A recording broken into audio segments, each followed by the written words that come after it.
കുണ്ട്രയിലാണ്. Kundara Mukkada junction വളരെ പ്രസിദ്ധമായ സ്ഥലമാണ്. കുണ്ട്രയിൽ ഇക്കുറി തീപാറുന്ന പോരാട്ടമാണ്. PC വിശ്വനാഥിനെ നേരിടുന്നത് നമ്മുടെ സജികുമാറാണ്. സജി നമുക്കൊപ്പം ചേരുന്നുണ്ട്. വെൽക്കം സജി. സജി ഇവിടെ ഇവിടെയുണ്ട്. ഇടതുപക്ഷത്തെ നോക്കാൻ പാടുള്ളൂ. ഞാൻ നോക്കിയത് വലതുപക്ഷത്തോട്ടായി പോയി. എന്നും അടിയുറച്ച് ഇടതിനോടൊപ്പം. അതാണ് സജി. എനിക്കൊരു 10-40 വർഷമായി ഈ മേഖലയിൽ പൊതു പ്രവർത്തനത്തിൽ. 41 വർഷമായി. അടിമുടി കുണ്ട്രക്കാരനാണ്. എത്ര ദൂരമുണ്ട് വീട്ടിലോട്ട്? എന്റെ വീട്ടിലേക്ക് 2.5 കിലോമീറ്റർ ഉള്ളൂ. 2.5 കിലോമീറ്റർ. കശുവണ്ടി തൊഴിലാളികൾക്കിടയിൽ സജി വളരെ വളരെ പ്രിയപ്പെട്ടയാളാണ്. മാത്രമല്ല അവരുടെ നേതാവും കൂടിയാണ് താങ്കൾ. യൂണിയന്റെ പ്രസിഡന്റാണ്. പിന്നെ 3 കശുവണ്ടി ഫാക്ടറിയിലെ ചുമതലക്കാരനാണ്. രാവിലെ നേരം മുടക്കുന്നതിന്റെ പൊതുപ്രവർത്തനം തുടങ്ങുന്ന ഫാക്ടറിയിൽ നിന്നാണ്. അപ്പൊ ആ തൊഴിലാളികളുടെ വോട്ട് അപ്പാടി പറ്റിയിലാവൂ? ഉറപ്പാണ്. അവര് അപ്പുറത്ത് നിൽക്കുന്നത് PC വിശ്വനാഥാണ്. ഒരു പ്രശ്നമല്ല. കാര്യം ഞാൻ തൊഴിലാളികളുമായിട്ട് വലിയ ബന്ധമുണ്ട്. അതിലുപരി 3 തവണ നിരാഹാരം കിടന്നു. ഇവിടുത്തെ തൊഴിലാളികളെ എല്ലാ നിയമനിഷേധങ്ങൾക്കെതിരായിട്ട് അതിശക്തമായ സമരം നടത്തി അവരുടെ ഹൃദയത്തിൽ ജീവിക്കുന്നതാണ്. ഒരു ചായ ആയാലോ? കടുപ്പം കൂട്ടി വേണം, കടുപ്പം കുറച്ച് വേണം? കടുപ്പത്തിൽ തന്നെ കുടിക്കാം. കടുപ്പത്തിൽ തന്നെ വേണം. നല്ല കടുപ്പമുള്ള മത്സരമായുണ്ട്. 2 കടുപ്പമുള്ള ചായ. നല്ല ഭക്ഷണമൊക്കെ ഉണ്ടല്ലോ ഈ പെട്ടി കാണുന്ന സമയത്തെ നമുക്ക് ഒരു സന്തോഷം അല്ലേ? ഞാൻ എടുക്കാം. ഇത് ഇവിടെ നമ്മുടെ നാട്ടിൽ ഇതിനെന്താ പറയുന്നത്? ഇലയപ്പം. ഓട്ടട എന്ന് പറയുന്നത് ഇല്ലേ? അത് കൊല്ലത്തുകാരുടെ മാത്രം ലാംഗ്വേജാ. ഓട്ടട. നിങ്ങൾ എന്തോ ഓട്ടട എന്ന് ചോദിക്കും. ഓട്ടട. ഇത് ചുട്ടെടുക്കുന്നത്, ഇത് പുഴുങ്ങിയെടുക്കും. അതായത് തവയിൽ വെച്ചിട്ടിങ്ങനെ ചുട്ടെടുക്കുന്നത് ഓട്ടട. അതിന് അകത്ത് ശർക്കര തേങ്ങയൊക്കെ വെക്കും. അത് പുഴുങ്ങിയെടുത്താൽ എന്തായി? ഇലയപ്പോയി. അതാണ്. അപ്പൊ ഇവിടുത്തെ ചില പ്രത്യേക സ്റ്റൈലൊക്കെ ഉണ്ട്. ഇവിടുത്തെ ഈ ഇഡ്ഡലിക്ക് ഒരു പ്രത്യേകതയുണ്ട്. ഞാൻ എപ്പോഴും നമ്മുടെ പ്രേക്ഷകരോട് പറയാറുണ്ട് അല്ലേ?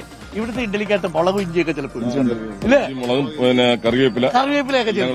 ലോകത്ത് നിങ്ങൾക്ക് അങ്ങനെ ഇഡ്ഡലി വേറെ ഒരിടത്തും കാണാൻ പറ്റില്ല. കുണ്ട്രയിൽ നമ്മുടെ ഈ ശാസ്താംകോട്ട, അഞ്ചൽ, കുളത്തുപ്പുഴ ഈ ഭാഗങ്ങളിലൊക്കെ വന്നാൽ അങ്ങനെയുള്ള ഇഡ്ഡലി കാണാൻ പറ്റും. അപ്പൊ നല്ല അതുപോലെ കരിമീനും കളിമണ്ണും കശുവണ്ടിയും കയറും എല്ലാം ഉള്ളതാണ്. അതെല്ലാം കഥ പറയുന്ന നാടാണ്. എല്ലാം കഥ പറയുന്ന നാടാണ്. ലോകോത്തരമായി കാർത്തികൻ കഥ പറയുന്ന പോലെ, ആര് നമ്മുടെ സാംബശിവൻ കഥ പറയുന്നത് പോലെ കുണ്ട്രയ്ക്ക് ഒരുപാട് ചരിത്രം ഉറങ്ങുന്ന മണ്ണാണ് കേട്ടോ. കുണ്ട്ര വിളംബരം കേട്ടിട്ടില്ലേ? അങ്ങനെ ചരിത്രം ഒരുപാടുണ്ട്. പറയാൻ ഒരുപാട് കഥകളുണ്ട്. ഈ നാട്ടുകാർക്ക് പറയാനും കഥകൾ ഉണ്ടാവുമല്ലോ. കഴിഞ്ഞ 10 വർഷം സർക്കാർ മാറണമെന്ന് പ്രതിപക്ഷം, ഭരണവിരുദ്ധ വികാരമുണ്ടെന്ന് പ്രതിപക്ഷം. എന്താ തോന്നുന്നത്? കഴിഞ്ഞ 10 വർഷം എന്ന് പറയുന്നത് ലോകോത്തരമായി കേരളം എന്നുള്ള ആത്മവിശ്വാസത്തിലാണ് ഞങ്ങൾ വോട്ടർമാരെ സമീപിക്കുന്നത്. അതുകൊണ്ട് തന്നെ അവരുടെ മുഖത്തുള്ള നിറഞ്ഞ പുഞ്ചിരിയാണ് ഞാൻ കരുത്തായി മാറുന്നത്. ഈ മീനമാസത്തിലെ സൂര്യൻ ഇത്ര ചൂടുണ്ടായിട്ടും ഓരോ പാദങ്ങളും മുന്നോട്ട് വെക്കാൻ കരുത്താകുന്ന നിറഞ്ഞ പുഞ്ചിരി. ഒരാൾ പോലും ഒരു വ്യത്യസ്ത അഭിപ്രായം പറയുന്നില്ല. എന്ന് മാത്രമല്ല, ഇത് ഇടതുപക്ഷം തുടരണമേ എന്ന് ആഗ്രഹിക്കുന്ന എണ്ണം ഓരോ ദിവസം കഴിഞ്ഞാലും വർദ്ധിച്ചുകൊണ്ടിരിക്കുകയാണ്. ഇവിടെ ഒരു ദുഃഖമേ ഉള്ളൂ, അതെല്ലാവരും പങ്കുവെക്കുന്നുണ്ട്. 5 വർഷം നഷ്ടപ്പെട്ടു. ആ നഷ്ടപ്പെട്ട 5 വർഷം എന്ന് പറയുന്നത് അത്യസാധാരണമാണ്. കാരണം മെഴ്സിക്കുട്ടി എം എസ് ഇവിടെ മന്ത്രിയായിരിക്കുന്ന ഘട്ടത്തിലാണ് 1400 കോടിയോളം രൂപയുടെ പ്രവർത്തികളാണ് ഇവിടെ നടന്നത്. ഇവിടെ ഇപ്പോഴത്തെ ജനപ്രതിനിധി ഇത്തരം കാര്യങ്ങളൊന്നും ശ്രദ്ധിച്ചതേയില്ല. അത്തരം കാര്യങ്ങൾ ഉയർന്നു വരുമ്പോൾ അദ്ദേഹം ചില പാട്ടുമൊക്കെ പാടി കടന്നു പോകുന്നതല്ലാതെ ചോദ്യങ്ങളുടെ മുന്നിൽ അരി എത്രയെന്ന് ചോദിക്കും പയറഞ്ഞാരി എന്ന് പറഞ്ഞ് രക്ഷപ്പെടുകയാണ്. ഇതാണ് കണ്ടുവരുന്നത്. കഴിഞ്ഞ ഈ നിലവിലുള്ള മേഴ്സിക്കുട്ടി എം എസ് കൊണ്ടുവന്ന ഓൺഗോയിങ് പദ്ധതികളല്ലാതെ പിന്നെ ഒരു മൊട്ടുസൂയുടെ പദ്ധതികൾ ഇവിടെ വന്നിട്ടില്ല. വെല്ലുവിളിക്കാൻ തയ്യാറാണ്. അല്ലെങ്കിൽ ഇപ്പം ഒരു ബ്രോഷർ ഇറക്കിയിട്ടുണ്ട്. അത് കണ്ടപ്പോഴാണ് അറിയുന്നത്. കഴിഞ്ഞ പ്രാവശ്യം മത്സരിച്ചപ്പോൾ ഒരു ബ്രോഷർ നമ്മൾ ഇറക്കി 1400 കോടി. അതിനകത്തുനിന്നും പ്രസക്തമായ ഭാഗങ്ങളെല്ലാം വെട്ടിയെടുത്തിട്ടാണ് ഇപ്പോൾ ഒരു ബ്രോഷർ ഇറക്കിയിരിക്കുന്നത്. ആകെ 21 കോടി രൂപയുടെ MLA ഫണ്ടിന് കുറെ ഹൈമാസ് ലൈറ്റ് ഇട്ടു എന്നുള്ളതല്ലാതെ ഒരു വർക്കും വെള്ളത്തിൽ നടക്കുന്നത്. ജനങ്ങളെല്ലാം ബോധരാണ്.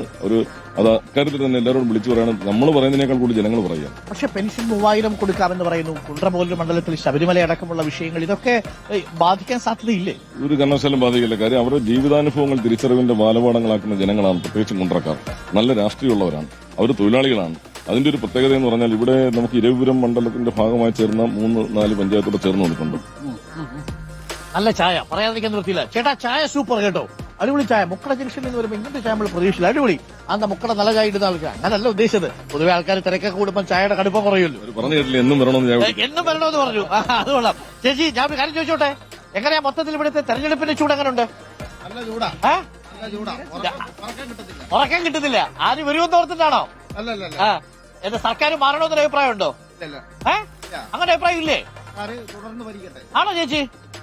അങ്ങനെ തന്നെയാണോ? എന്തിന് സർക്കാർ തുടരണം? മാനുഷിക മൂല്യങ്ങളുണ്ട് സർക്കാരിന്. 10 വർഷം എങ്ങനെ ഉണ്ടായിരുന്നു സർക്കാർ? പിണറായി സർക്കാരിന്റെ കുഴപ്പമില്ലാതെ പോയി.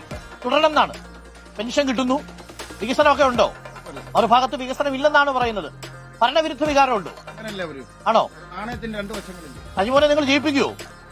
സജികുമാറിനെ ജയിപ്പിക്കുവോ? ഉറപ്പായിട്ടും. ഓക്കെ. മാനുഷിക മൂല്യങ്ങളുണ്ടെന്നാണ് നമുക്ക് ചായ അടിച്ചെന്ന് ചേട്ടൻ പറയുന്ന ഒരു കാര്യമാണ് കേട്ടോ. അപ്പോ അങ്ങനെ ഒരു ഫീലിംഗ് ഉണ്ട് അല്ലേ പൊതുവെ ഉണ്ട്. ഇവിടുത്തെ സാധാരണപ്പെട്ട ജനങ്ങളുടെ ഇടയിൽ പൊതുവെ SL സുജികുമാർ ജയിക്കണം എന്നൊരു വികാരമുണ്ട്. അത് കേരളത്തിലെ ഇടതുപക്ഷ ജനാധിപത്യ മുന്നണി ഗവൺമെന്റ് തുടരണം. കേരളത്തിലെ സാമാന്യ ജനങ്ങൾക്ക് സസന്തോഷം ജീവിക്കണം, സമാധാനത്തോടെ, ക്രമസമാധാനം മറ്റു കാര്യങ്ങളെല്ലാം. അങ്ങനെ തന്നെയാണോ? വ്യാവസായിക പുരോഗതി, ക്രമസമാധാനം, പവർ കട്ടില്ലാത്ത നമ്മുടെ സ്റ്റേറ്റ്, വർഗീയ ലഹളയില്ലാത്ത സ്റ്റേറ്റ്, എന്തുകൊണ്ടും ഇടതുപക്ഷ ജനാധിപത്യ മുന്നണി തുടർന്ന് ഭരിക്കണമെന്നുള്ളതാണ്. ഈ വോട്ടർമാരെ കാണുന്ന സമയത്ത് അവരുടെ ഒരു പോസിറ്റീവായിട്ട് കിട്ടുന്ന ഒരു ഫീഡ്ബാക്ക് എന്താ? അതായത് ഏത് കാരണത്താലാണ് ഇടതുപക്ഷത്തിന് വോട്ട് ചെയ്യണമെന്ന് അവർ പറയുന്നതായിട്ട് മനസ്സിലാക്കുന്നത് ഒരു സിംഗിൾ പോയിന്റ് പറഞ്ഞു. അവരുടെ ജീവിതാനുഭവങ്ങളെല്ലാം തിരിച്ചറിഞ്ഞവർ ഈ സർക്കാരിന് ഒരു ദൃഷ്ടി പോലും ദോഷം സംഭവിക്കരുതെന്ന് ആഗ്രഹിക്കുകയാണ്. അതാണ് അതിന്റെ ഏറ്റവും വലിയ പ്രത്യേകത.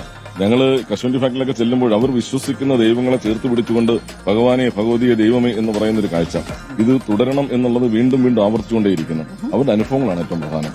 കാരണം ഒരു തരത്തിലും ഒരാളിനെ പോലും ചേർത്ത് നിർത്താതെ പോയിട്ടില്ല. ചേർത്ത് പിടിക്കേണ്ടവരെ മുഴുവൻ ഈ ഗവൺമെന്റ് ചേർത്ത് പിടിച്ചു.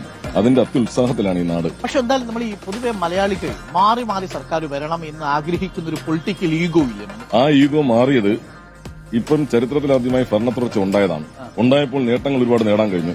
യുവതയടക്കം വിഴിഞ്ഞത്തിന്റെ അടക്കം സാധ്യത വന്നപ്പോൾ അത് വല്ലാതെ അവരെ സ്നേഹിക്കാനും പ്രണയിക്കാനും തയ്യാറാകുകയാണ് ഇടതുപക്ഷത്തെ. അത്ര വലിയ പ്രത്യേകത വരികയാണ്.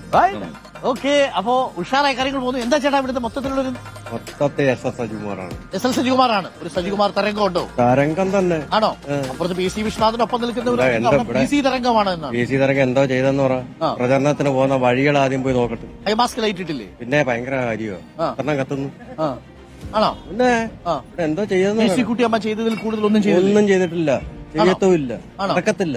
എന്താ PC വിശ്വനാഥ മണ്ഡലത്തിലൊക്കെ ഉണ്ടായിരുന്നില്ലേ? എല്ലാം ചത്ത വീട്ടിൽ പോയാൽ മതി, കഞ്ഞി കുടിച്ചിട്ട് വെറുതെ മതിയോ? അതൊക്കെ ഒരു മാനുഷിക മൂല്യമല്ലേ? പിന്നെ ഞങ്ങൾ തകാവെന്ന് വെച്ച് കഴിഞ്ഞാൽ 24 മണിക്കൂർ ഈ കടത്തന്നെ കാണും. 24 മണിക്കൂർ കടത്തലെ കിടന്ന് ജീവിക്കുന്ന ശരിക്കും കടത്തലെ തന്നെ ആയിരുന്നോ? പാലിയെടുത്ത് ചോദിക്കാം. ഇത് സജികുമാറിന്റെ പാതിയാണ്.